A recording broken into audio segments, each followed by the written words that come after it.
Hello everyone, সবাইকে সোনামণি learning সেন্টারে স্বাগত।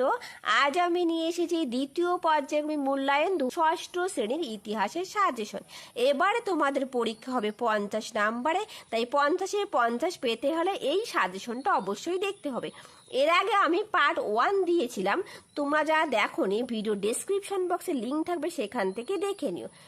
দেখো, এর আগের পার্টে রয়েছে সঠিক উত্তর নির্বাচন করো, শূন্যস্থান পূরণ করো, সত্য মিথ্যা নির্বাচন করো, ডান স্তম্ভ বাম স্তম্ভ মেলাও, বেমানান শব্দ খুঁজে বের করো। এই যে প্রশ্নগুলো দেখতে পাচ্ছ, এই প্রশ্নগুলো আমি পার্ট 1-এ করিয়েছি, তাই তোমরা যারা পার্ট 1 দেখোনি অবশ্যই পার্ট 1 দেখে পার্ট 2 করবে। আজ আমি এক কথায় উত্তর দাও 2 নম্বরের প্রশ্ন, 3 নম্বরের যে প্রশ্নগুলো তোমরা দেখতে পাচ্ছ এবং 5 নম্বরে যে প্রশ্নগুলো রয়েছে সেই প্রশ্নগুলো আমি বলে দেব কোন প্রশ্নগুলো বেশি করে পড়তে হবে সাজেশন হিসাবে। এই সাজেশনটা অবশ্যই পড়বে। তাহলে চলো শুরু করা যাক আজকের পর্বটি।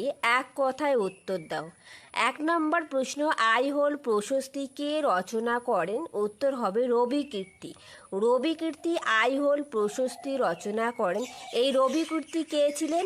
দ্বিতীয় পুলকেশীর সভাকবি ছিলেন রবিকীর্তি। পরের প্রশ্ন 2-এর দাগ, তৃতীয় বৌদ্ধ সঙ্গীতটি কোথায় অনুষ্ঠিত হয়? উত্তর পাটলিপুত্রে অনুষ্ঠিত হয়। পরের প্রশ্ন 3-এর দাগ, বোধিবৃক্ষ প্রকৃত পক্ষে কি গাছ? উত্তর পিপল গাছ। পিপল গাছ বোধিবৃক্ষ। পরের প্রশ্ন 4-এর দাগ, ইন্ডিকা গ্রন্থের রচয়িতাকে? উত্তর মেগাস্থেনিস ইন্ডিকা গ্রন্থের রচয়িতা। পরের প্রশ্ন 5-এর দাগ, কোন অনুষ্ঠানের মাধ্যমে বৈদিক যুগে শিক্ষা গ্রহণ পর্ব শেষ হতো? উত্তর সমাবর্তন অনুষ্ঠানের মাধ্যমে বৈদিক যুগে শিক্ষা গ্রহণ পর্ব শেষ হতো। উত্তর হবে সমাবর্তন।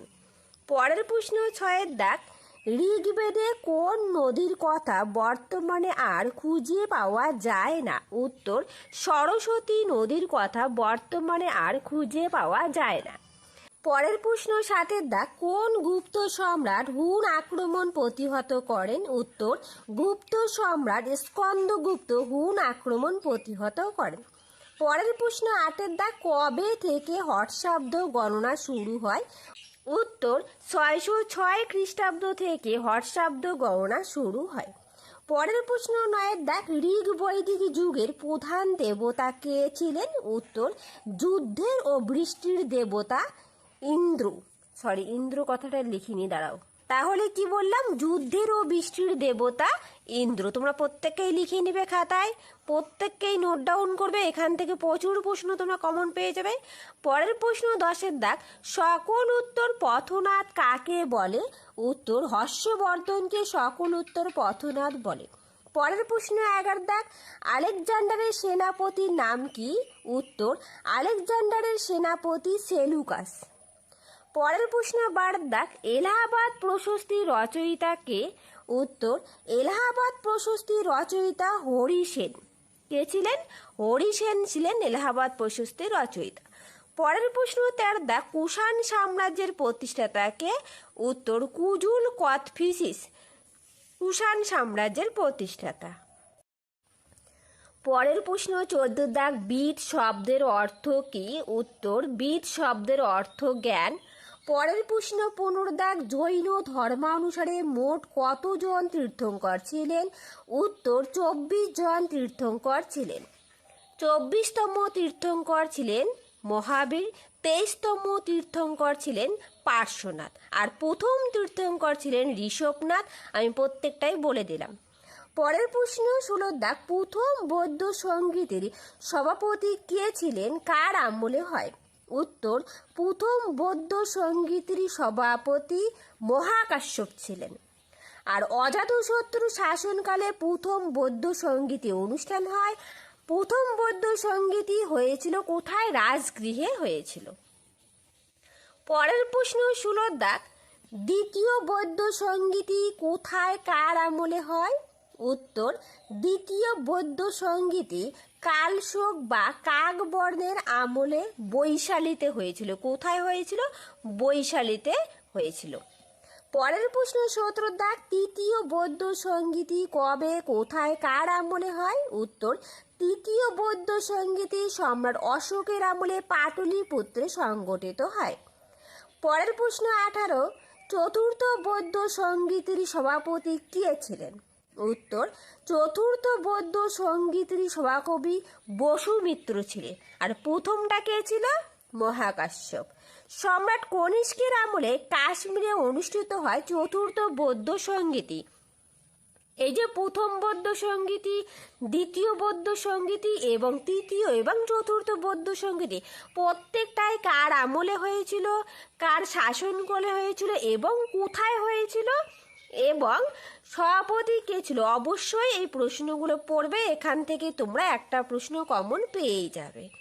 পরের প্রশ্ন 19 দাগ, আটবিক কাদের বলা হয়? উত্তর, মৌর্য আমলে অরণ্যবাসীদের আটবিক বলে। পরের প্রশ্ন 20 দাগ, সংহিতা কথার অর্থ কি? উত্তর, সংহিতা কথার অর্থ সংকলন করা। পরের প্রশ্ন 21 দাগ, বৈদিক শিক্ষার দুটি প্রধান বিষয় কি ছিল? উত্তর, বৈদিক শিক্ষার দুটি প্রধান বিষয় ছিল ছন্দ ও ব্যাকরণ। পরের প্রশ্ন 22 দাগ, শুঙ্গদের দুইজন প্রধান শাসকের নাম কি? উত্তর, পুষ্যমিত্র এবং অগ্নিমিত্র। পরের প্রশ্ন 23, অর্থশাস্ত্র কে রচনা করেন? উত্তর হবে কৌটিল্য অর্থশাস্ত্র রচনা করেছিলেন। পরের প্রশ্ন 24 দাগ, সরকারি কাকে বলা হয়? উত্তর, দ্বিতীয় চন্দ্রগুপ্তকে সরকারি বলা হয়। পরের প্রশ্ন 25 দাগ, আইহোল প্রশস্তি কে রচনা করেন ও কোন রাজার প্রসঙ্গে রচিত? উত্তর, আইহোল প্রশস্তি রচনা করেন রবিকীর্তি দ্বিতীয় পুলকেশী রাজত্ব সম্পর্কে রচিত। পরের প্রশ্ন 26 দাগ, বৈদিক সমাজ কটি শ্রেণীতে বিভক্ত ও কি কি? উত্তর, দুটি শ্রেণীতে বিভক্ত, একটা আদি বৈদিক যুগ, একটা পরবর্তী বৈদিক যুগ। পরের প্রশ্ন 27 দাগ, বৌদ্ধদের প্রধান গ্রন্থের নাম কি? এটি কয় ভাগে বিভক্ত? উত্তর, বৌদ্ধ ধর্মের প্রধান গ্রন্থের নাম ত্রিপিটক। ত্রিপিটক 3 প্রকার, সূত্র পিটক, বিনয় পিটক, অভিধম্ম পিটক। এরই সাথে বলে রাখি, যদি তোমাদের ভিডিওটা ভালো লেগে থাকে প্লিজ একটা লাইক, শেয়ার অ্যান্ড কমেন্ট করবে, আর যারা নতুন সাবস্ক্রাইব করে পাশে থাকবে। আমি তোমাদের ভূগোলের সাজেশন দিয়েছি, অবশ্যই সেই সাজেশনটা দেখে নিও, ওটারও দুটো পার্ট রয়েছে, পার্ট 1 এবং পার্ট 2। ইতিহাসের আমি পার্ট 1 দিয়েছি, আজ আমি পার্ট 2 দিলাম, অবশ্যই তোমরা এই ভিডিওগুলো দেখবে। এরপর আমি পরিবেশের উপর নিয়ে আসবো। পরের প্রশ্ন 28 দাগ, গৌতম বুদ্ধ কবে কোথায় জন্মগ্রহণ করেন? উত্তর, গৌতম বুদ্ধ 566 খ্রিস্টপূর্বাব্দে নেপালের কপিলা বস্তুতে জন্মগ্রহণ করেন। পরের প্রশ্ন 29, বেদের অপর নাম কি? উত্তর, শ্রুতি। পরের প্রশ্ন 30, রামায়ণের রচয়িতাকে? উত্তর, বাল্মীকি রামায়ণের রচয়িতা।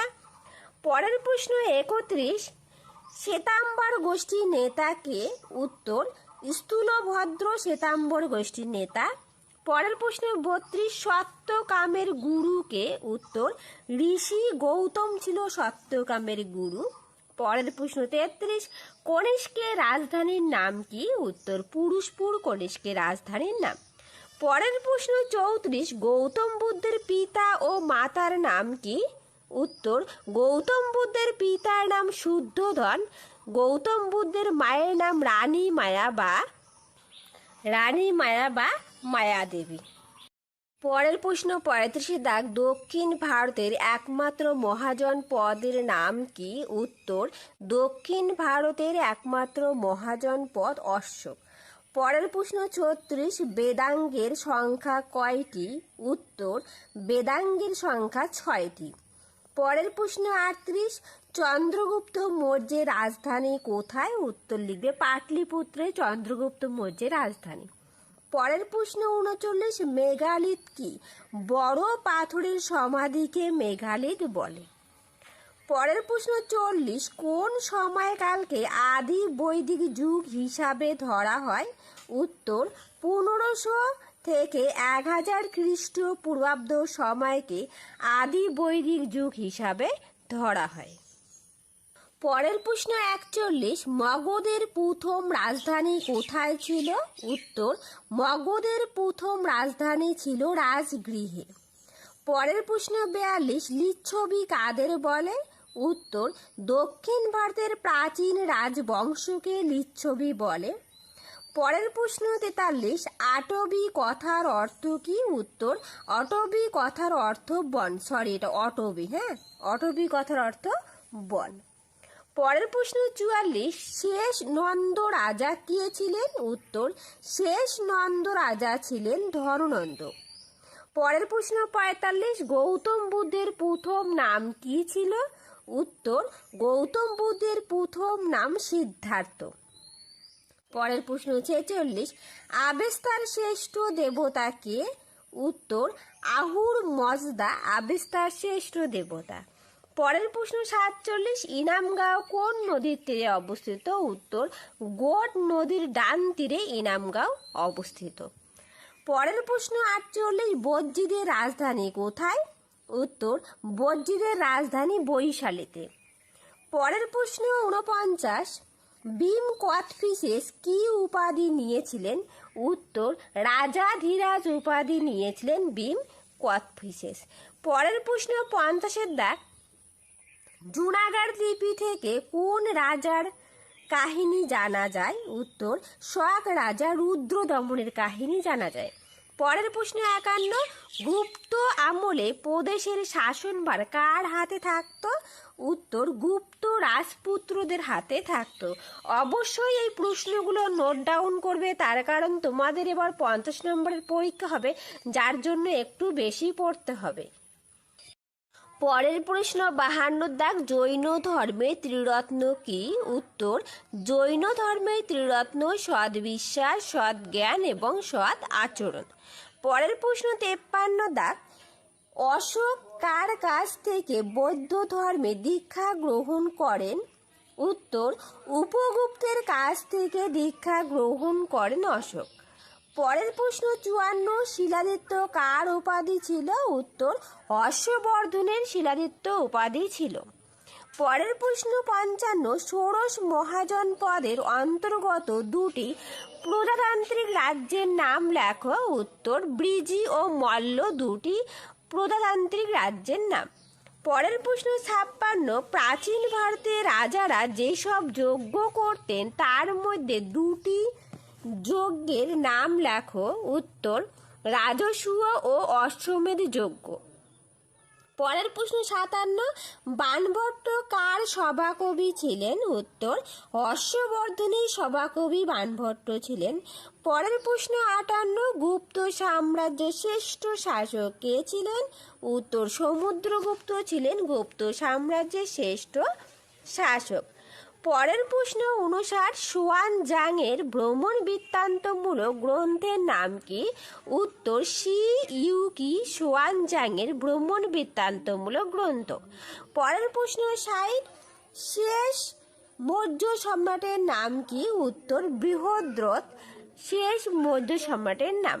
পরের প্রশ্ন 61, বৌদ্ধ ধর্মের দুটি ভাগ ছিল কি কি? উত্তর, হীনযান ও মহাযান ছিল বৌদ্ধ ধর্মের দুটি ভাগ।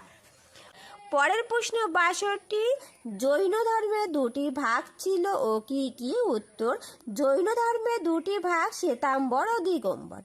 পরের প্রশ্ন 63, চন্দ্র রাজার স্তম্ভ কোথায় দেখতে পাওয়া যায়? উত্তর, দিল্লির মেহরাউলিতে চন্দ্র রাজার স্তম্ভ দেখতে পাওয়া যায়। পরের প্রশ্ন 64, একটি অরাজতান্ত্রিক মহাজনপদের নাম কি? উত্তর, মল্ল। মল্ল একটি অরাজতান্ত্রিক মহাজনপদ। পরের প্রশ্ন 65, আজীবিক গোষ্ঠীর নেতা কে? উত্তর, গোশাল আজীবিক গোষ্ঠীর নেতা ছিলেন। পরের প্রশ্ন 66, বৈদিক যুগে কি কি মুদ্রা ব্যবহার করা হতো? উত্তর, বৈদিক যুগে দুটি মুদ্রা ব্যবহার করা হতো, নিক্স ও মনা। এখানে মুদ্রা কথাটা হবে, ঠিক আছে, এখানে মুদ্রা। পরের প্রশ্ন 66, পরবর্তী বৈদিক যুগে কাকে শ্রেষ্ঠ বলা হতো? উত্তর ব্রাহ্মণদের। পরের প্রশ্ন 67, বৈদিক যুগে বর্ণাশ্রম প্রথা কি? উত্তর বৈদিক যুগে বর্ণাশ্রম বলতে বর্ণ শব্দের ব্যবহার হতো, এটি ছিল একটি পেশা, অর্থাৎ ব্রাহ্মণ, বৈশ্য, ক্ষত্রিয় এবং শূদ্র। ব্রাহ্মণরা সবার উপরে ছিল, তারপর ছিল ক্ষত্রিয়, তারপর ছিল হচ্ছে বৈশ্য, তারপর শূদ্র। এই শূদ্ররা কি করতো? উপরে 3 বর্ণের সেবা করত। এগুলো একটু মনে রাখবে। পরের প্রশ্ন 68, বৌদ্ধ ধর্মের ত্রিরত্ন কি? উত্তর বৌদ্ধ ধর্মের ত্রিরত্ন বুদ্ধ, ধম্ম ও সংঘ। পরের প্রশ্ন 69, চিত্রিত ধূসর মাটির পাত্রের দুটি বৈশিষ্ট্য কি? উত্তর চিত্রিত ধূসর মাটির পাত্র দেখতে ধূসর রঙের, এতে সূক্ষ্ম চিত্র আঁকা থাকে, এগুলো মসৃণ ও উন্নত মানের মৃৎপাত্র। পরের প্রশ্ন 70 দাগ, আদি বৈদিক যুগে কোন প্রতিষ্ঠানে নারীরা অংশগ্রহণ করতে পারত? উত্তর হবে সভা সমিতিতে নারীরা অংশগ্রহণ করতে পারত। পরের প্রশ্ন 71, মৌর্য বংশের প্রতিষ্ঠাতা কে ছিলেন? উত্তর চন্দ্রগুপ্ত মৌর্য ছিল মৌর্য বংশের প্রতিষ্ঠাতা। পরের প্রশ্ন 72, ঋগ্বেদে কোন নদীর অস্তিত্ব বর্তমানে নেই? উত্তর সরস্বতী নদীর অস্তিত্ব বর্তমানে নেই। পরের প্রশ্ন 73 অর্থাৎ 73, আর্যদের আদিবাস ভূমি কোথায়? উত্তর মধ্য এশিয়ায়। পরের প্রশ্ন 74, বোধি শব্দের অর্থ কি? উত্তর বোধি শব্দের অর্থ জ্ঞান বা উপলব্ধি। পরের প্রশ্ন 75, তীর্থঙ্কর কাদের বলে? উত্তর জৈন ধর্মের গুরু বা প্রচারকে তীর্থঙ্কর বলে। পরের প্রশ্ন 76, আর্য সত্য কি? উত্তর বুদ্ধের চতুরী সত্য, যা জীবন ও দুঃখ থেকে মুক্তির উপায় ব্যাখ্যা করে, এগুলোকে আর্য সত্য বলে। পরের প্রশ্ন, জাতক কি? বুদ্ধের পূর্ব জন্মের কাহিনী হলো জাতক। ভেরি ভেরি ইম্পর্টেন্ট, পরীক্ষায় আসবে। পরের প্রশ্ন 78, মহাকাব্য কোন সাহিত্যের অংশ? উত্তর পরবর্তী বৈদিক সাহিত্যের অংশ। এখানকার প্রত্যেকটা প্রশ্ন খুবই ইম্পর্টেন্ট, তোমাদের আবারও বললাম, তোমরা যারা নতুন প্লিজ চ্যানেলটা সাবস্ক্রাইব করবে, আর যদি ভিডিওটা ভালো লেগে থাকে প্লিজ একটা লাইক, শেয়ার অ্যান্ড সাবস্ক্রাইব করবে। পরের প্রশ্ন 79, দেবতারা কাকে প্রথম রাজা মানতেন? উত্তর ইন্দ্রকে প্রথম রাজা মানতেন। পরের প্রশ্ন 80, কত খ্রিস্টপূর্বাব্দে বুদ্ধদেবের মৃত্যু হয়? উত্তর 486 খ্রিস্টপূর্বাব্দে বুদ্ধদেবের মৃত্যু হয়। কোথায় মৃত্যু হয়েছিল? উত্তরপ্রদেশের গোরখপুর জেলার কুশীনগরে মৃত্যু হয়েছিল। পরের প্রশ্ন 81, শেষ জৈন তীর্থঙ্কর কে ছিলেন? উত্তর মহাবীর। পরের প্রশ্ন 82, গৌতম বুদ্ধ কোথায় দেহত্যাগ করেন? উত্তর কুশীনগরে, একটু আগে বললাম। পরের প্রশ্ন 83, পঞ্চ মহাব্রত কে প্রবর্তন করেন? উত্তর মহাবীর। পরের প্রশ্ন 84, জৈনদের প্রধান ধর্মগ্রন্থের নাম কি? উত্তর দ্বাদশাঙ্গ। পরের প্রশ্ন 85, জৈন ধর্মের প্রথম তীর্থঙ্কর কে ছিলেন? উত্তর ঋষভনাথ। পরের প্রশ্ন 86, বৌদ্ধ ধর্মের প্রধান লক্ষ্য কি? উত্তর হবে নির্বাণ লাভ, বৌদ্ধ ধর্মের প্রধান লক্ষ্য। পরের প্রশ্ন, মহাপরিনির্বাণ কি? উত্তর বুদ্ধের দেহত্যাগকে মহাপরিনির্বাণ লাভ বলে। পরের প্রশ্ন 88, কত বছরের বয়সে সিদ্ধার্থ সংসার ত্যাগ করেন? উত্তর 29 বছর বয়সে সংসার ত্যাগ করেন। পরের প্রশ্ন 89, মগধকে ঘিরে প্রথম যে সাম্রাজ্য গড়ে ওঠে তা হলো মৌর্য সাম্রাজ্য। মগধকে ঘিরে মৌর্য সাম্রাজ্য গড়ে ওঠে। পরের প্রশ্ন 90 দাগ, ভারতীয় উপমহাদেশে সোনার মুদ্রা চালু করেন কে? উত্তর ভীম কোচটিসেস। ভীম কোচটিসেস সোনার মুদ্রা চালু করেন। পরের প্রশ্ন 91, এলাহাবাদ প্রশস্তি কে রচনা করেন? উত্তর হরি সেন এলাহাবাদ প্রশস্তি রচনা করেন। পরের প্রশ্ন 92, কুতুব মিনারের কাছে লৌহ স্তম্ভটি প্রতিষ্ঠা করেন কে? দ্বিতীয় চন্দ্রগুপ্ত। পরের প্রশ্ন 93, কোন পর্বত পেরিয়ে আলেকজান্ডার ভারতে এসেছিলেন? উত্তর হিন্দুকুশ পর্বত। পরের প্রশ্ন 94, দেবনাং প্রিয় প্রিয়দর্শী উপাধি নিয়েছিলেন সম্রাট অশোক। পরের প্রশ্ন 95, কুষাণ বংশের শ্রেষ্ঠ রাজাকে, উত্তর কনিষ্ক। পরের প্রশ্ন 96, সাতবাহন বংশের শ্রেষ্ঠ রাজাকে, উত্তর গৌতমী পুত্র সাতকর্ণী সাতবাহন বংশের শ্রেষ্ঠ রাজা। পরের প্রশ্ন 97, ভারতের নেপোলিয়ন কাকে বলা হয়, উত্তর সমুদ্রগুপ্তকে ভারতের নেপোলিয়ন বলা হয়। পরের প্রশ্ন 98, ভারতের রক্ষাকারী বলা হয় কোন সম্রাটকে, উত্তর হবে স্কন্দগুপ্তকে। পরের প্রশ্ন, বলি কি? মৌর্য আমলে প্রচলিত এক ধরনের ভূমি রাজস্ব হলো বলি, অর্থাৎ বলি হলো এক ধরনের কর। দেখো আমি এখানে 99টা 1 নম্বরের প্রশ্ন অর্থাৎ এক কথায় উত্তর রেখেছি। এবার তোমাদের একটু বেশি করে পড়তে হবে, তার কারণ 50 নম্বরের প্রশ্ন থাকবে। চলো এবার আমরা 2 নম্বরের প্রশ্নগুলো করে নেব। এরপর দেখো 2 নম্বরের প্রশ্ন। 1 নম্বর প্রশ্ন বলছে ত্রিরত্ন কি? এই প্রশ্নটা 2ও আসতে পারে, আবার 3ও আসতে পারে, আবার টিকাও আসতে পারে, যার জন্য আমি একটু বড় করে লিখেছি। উত্তর, জৈন ধর্মে সৎ বিশ্বাস, সৎ জ্ঞান, সৎ আচরণ এই 3টি বিষয়ের উপর জোর দিয়েছিলেন জৈনরা। এই 3টিকে একসঙ্গে ত্রিরত্ন বলা হয়। আবার বৌদ্ধ ধর্মে গৌতম বুদ্ধ প্রধান ব্যক্তি, তার প্রচার করা ধর্মই বৌদ্ধ ধর্ম। বৌদ্ধ ধর্ম প্রচারের দায়িত্ব সঙ্ঘের উপর। এই 3 মিলে হয় বুদ্ধ ধর্ম সংঘ। এই 3টিকে বৌদ্ধ ধর্মে ত্রিরত্ন বলা হয়। আমি একটু বড় করে লিখেছি, ওই যে বললাম 2 নম্বরও আসতে পারে, 3 নম্বরও আসতে পারে, আবার টিকাও আসতে পারে। পরের প্রশ্ন 2 এর দাগে চতুরাশ্রম কি? টেক্সট বইয়ে 56 নম্বর পেজে রয়েছে, সেখান থেকেও পড়তে পারো। চতুরাশ্রম হলো মানুষের জীবনে 4টি পর্যায়: ব্রহ্মচর্য, গার্হস্থ্য, বানপ্রস্থ, সন্ন্যাস। প্রতিটি আশ্রমে নির্দিষ্ট ধর্ম পালন বাধ্যতামূলক ছিল। তোমরা অবশ্যই টেক্সট বইটা ভালো করে পড়বে। পরের প্রশ্ন 3 এর দাগ, ষোড়শ মহাজনপদ কাকে বলে? ভেরি ভেরি ইম্পর্টেন্ট প্রশ্ন। উত্তর, খ্রিস্টপূর্ব 6ষ্ঠ শতকে ভারতীয় উপমহাদেশে 16টি মহাজনপদের কথা জানা যায়। সেই সময় এদেরকে একসঙ্গে ষোড়শ মহাজনপদ বলা হয়। পরের প্রশ্ন 4 এর দাগ, বেদের অপর নাম কি এবং কেন, অথবা বেদ শুনে শুনে মনে রাখতে হতো এবং এর কারণ কি? তোমাদের বইয়ে 57 নম্বর পেজে রয়েছে, সেখান থেকেও পড়তে পারো। আমি লিখে দিয়েছি, দেখো খুব সুন্দর করে। বেদের অপর নাম শ্রুতি। প্রথম দিকে বেদ লিখিত রূপ ছিল না। বেদকে ঈশ্বরের বাণী বলে ধর্মপ্রাণ হিন্দুরা মনে করতেন এবং ঈশ্বরের কাছ থেকে বেদের বাণী শুনে সেই বাণী ঋষিরা মনে রাখত। শুনে শুনে মনে রাখা হতো বলে বেদের অপর নাম শ্রুতি। ভেরি ভেরি ইম্পর্টেন্ট প্রশ্ন, পরীক্ষায় আসবেই। পরের প্রশ্ন 5 এর দাগ, ভারতীয় উপমহাদেশে 2টি মহাকাব্যের নাম লেখো। উত্তর, রামায়ণ ও মহাভারত। পরের প্রশ্ন 6 এর দাগ, শ্বেতাম্বর দিগম্বর কাকে বলে? ভেরি ভেরি ইম্পর্টেন্ট প্রশ্ন। উত্তর, শ্বেতাম্বর। জৈনরা 2 সম্প্রদায়ে বিভক্ত, শ্বেতাম্বর ও দিগম্বর।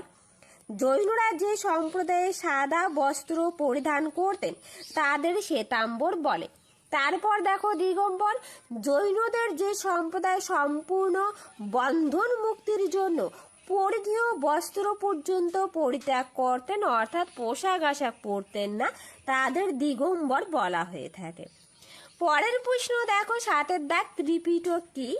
উত্তর, পালি ভাষায় সংকলিত বুদ্ধদেবের উপদেশগুলি ত্রিপিটক নামে পরিচিত। ত্রিপিটকগুলি হলো সূত্র পিটক, বিনয় পিটক, অভিধম্ম পিটক। এই 3 অংশে বিভক্ত। ভেরি ভেরি ইম্পর্টেন্ট প্রশ্ন। পরের প্রশ্ন 8 এর দাগ, বৈদিক সাহিত্য কি? তোমাদের বইয়ের টেক্সট বইয়ে 57 নম্বর পেজে রয়েছে, আমি লিখেও দিয়েছি। ঋক, সাম, যজু, অথর্ব এই 4টি বেদ বা সংহিতা এবং ব্রাহ্মণ, আরণ্যক, উপনিষদ ও বেদাঙ্গ নিয়ে গড়ে ওঠা সাহিত্যকে বৈদিক সাহিত্য বলে। ভেরি ভেরি ইম্পর্টেন্ট প্রশ্ন। পরের প্রশ্ন 9 এর দাগ, হর্ষবর্ধনকে সকলোত্তর পথনাথ বলা হয় কেন? খুব ইম্পর্টেন্ট প্রশ্ন।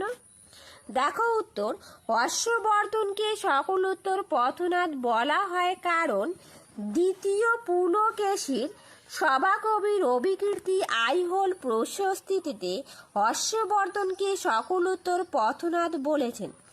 সকলোত্তর পথনাথ কথার অর্থ সমস্ত উত্তর ভারতের প্রভু। হর্ষবর্ধন উত্তর ভারতের একটি বড় অঞ্চলের শাসক ছিলেন, এই জন্য হর্ষবর্ধনকে সকলোত্তর পথনাথ বলা হয়ে থাকে। পরের প্রশ্ন 10-এর দাগ, রত্নিন কাদের বলে? উত্তর, বৈদিক যুগে যারা রাজাকে সাহায্য করতেন তাদের রত্নিন বলা হয়ে থাকে। পরের প্রশ্ন 11 দাগ, সভা ও সমিতি কি? উত্তর, পরবর্তী বৈদিক যুগে রাজাকে সব বিষয়ে সাহায্য করত সভা ও সমিতি। সভা হলো অভিজ্ঞ ও বয়স্ক ব্যক্তিদের নিয়ে গঠিত, আর সমিতি হলো যেখানে সকল মানুষ যোগ দিতে পারত, এখানে রাজনীতির বিষয় আলোচিত হতো। পরের প্রশ্ন 12 দাগ, নির্বাণ লাভ বলতে কি বোঝো? নির্বাণ হলো অনন্ত মুক্তি, অর্থাৎ জন্ম থেকে জন্মান্তর মানুষ যে কর্মফলের ভার বয়ে বেড়ায় তা থেকে আত্মার মুক্তি হলো নির্বাণ। এটা নির্বাণ লাভ ভালো করে পড়ে পরীক্ষা আসবে। পরের প্রশ্ন 13 দাগ, ধর্মচক্র প্রবর্তন বলতে কি বোঝো? Very very important. উত্তর, গৌতম বুদ্ধ গয়ার কাছে একটি পিপল গাছের নিচে বোধি অর্থাৎ জ্ঞান লাভ করেন। এখান থেকেই বারাণসীর কাছে সারনাথে যান। সারনাথে তিনি তার 5 জন সঙ্গীর কাছে বৌদ্ধ ধর্মের উপদেশ দেন। এই ঘটনাটি ইতিহাসে ধর্মচক্র প্রবর্তন নামে পরিচিত। ভেরি ভেরি ইম্পর্টেন্ট, প্রত্যেকটা প্রশ্ন এখানকার ইম্পর্টেন্ট। পরের প্রশ্ন 14 দাগ, দ্বাদশ অঙ্গ কি? উত্তর, দ্বাদশ অঙ্গ হলো জৈনদের ধর্মগ্রন্থ। জৈনদের অর্থাৎ জৈন ধর্মের মূল উপদেশাবলী 12টি ভাগে ভাগ করা ছিল। এর একটি ভাগকে অঙ্গ বলা হয়। সংখ্যায় 12টির জন্য এদের একসঙ্গে দ্বাদশ অঙ্গ বলে। পরের প্রশ্ন 15 দাগ, কে কেন সমুদ্রগুপ্তকে ভারতের নেপোলিয়ান বলেছেন? উত্তর, ব্রিটিশ ঐতিহাসিক ভিনসেন্ট স্মিথ সমুদ্রগুপ্তকে ভারতের নেপোলিয়ান বলেছেন।